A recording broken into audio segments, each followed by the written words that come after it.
እማማ ዝናሽ 250 ሺህ ብር ተሸለሙ።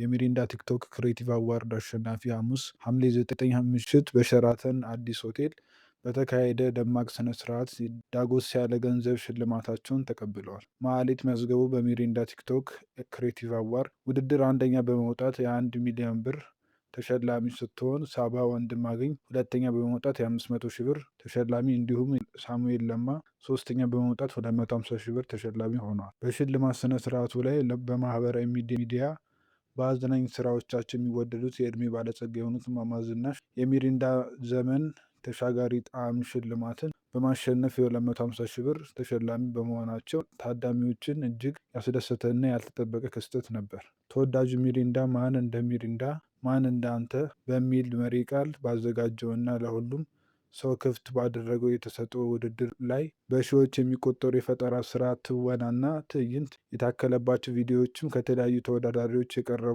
ሲሆን ይህም ውድድሩን እጅግ ፈታኝና አጓጊ አድርጎት ነበር። በውድድሩ ላይ የተሳተፉ በርካታ ቲክቶከሮች እና የተሰጥኦ ስራዎቻቸውን በማህበራዊ ሚዲያ ላይ የሚያቀርቡ ወጣቶች ውድድሩ የፈጠራ ስራን የሚያበረታታ በመሆኑ በመጥቀስ ተወዳጁ ሚሪንዳ ይህንን ውድድር በቀጣይ ዓመታትም እንደሚደግሙ ያላቸውን እምነት ገልጸዋል።